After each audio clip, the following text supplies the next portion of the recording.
Hello, Bacho. Let's look at this question. The question says the Protistants are unicellular organisms with option A, a number of cell organelles without cell membrane. Option B, they only undergo mixotrophic nutrition. Option C, their cytoplasm is always in motion. And option D, they only survive in colonial forms. सो इस question में हमसे पूछ रहा है कि जो protist होते हैं हमें पता है वो यूनिसेलुलर ऑर्गेनिजम्स है और कौन से कैरेक्टरिस्टिक फीचर होते हैं।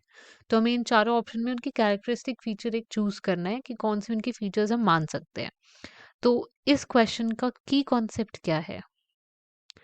की कॉन्सेप्ट है कि हमें जो प्रोटेस्टेंट्स हैं या फिर जो किंगडम प्रोटेस्टा के मेंबर्स हैं जिनको हम प्रोटेस्ट भी बोलते हैं या फिर प्रोटेस्टेंट्स या फिर प्रोटेस्ट दोनों करेक्ट है। यहाँ पे हम चलो प्रोटेस्टेंट्स लिख देते हैं। तो प्रोटेस्टेंट्स की कैरेक्टरिस्टिक फीचर्स क्या होते हैं? सो हमें ये तो पता है कि ये यूनिसेलुलर है। हमें ये भी चीज पता होनी चाहिए कि ये यूकैरियोटिक भी हैं। सो यूकैरियोट्स क्या होते हैं?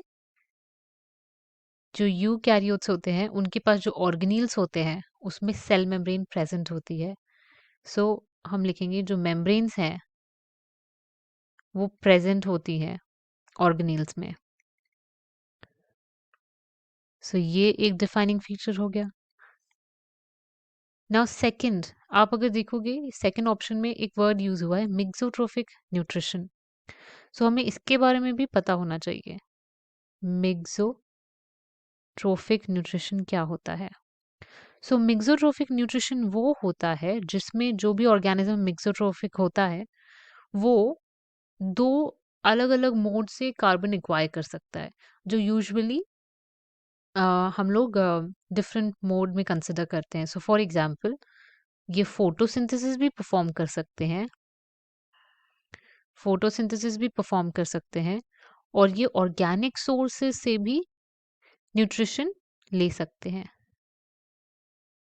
इसका मतलब जो भी फोटोसिंथेसिस परफॉर्म कर सकता है उसको हम ऑटोट्रोफिक बोलते हैं और जो ऑर्गेनिक सोर्सेज से अपना न्यूट्रिशन लेता है उसको हम हेटेरोट्रोफिक बोलते हैं। सो जो भी ऑर्गेनिज्म फोटोसिंथेसिस भी परफॉर्म कर सके और हेटेरोट्रोफिक भी हो, हम उसी ऑर्गेनिज्म को मिक्सोट्रोफिक कहते हैं।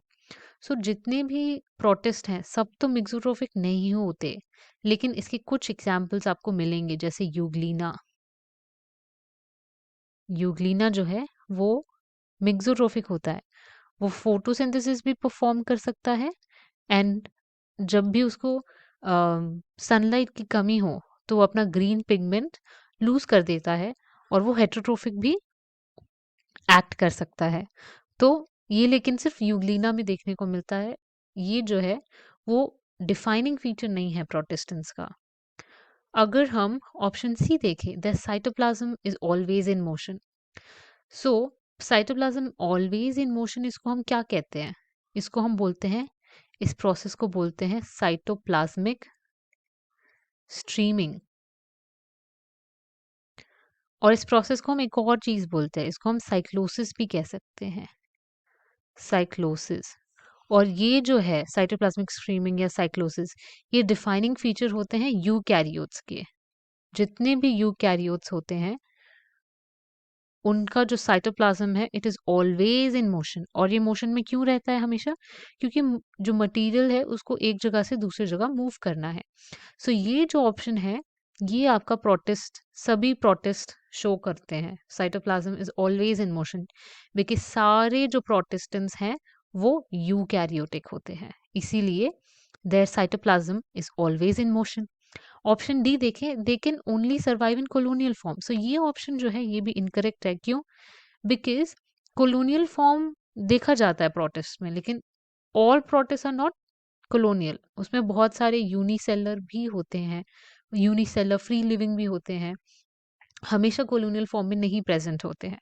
So our final answer is option C, the cytoplasm is always in motion. Hope you understood it well. Best of luck.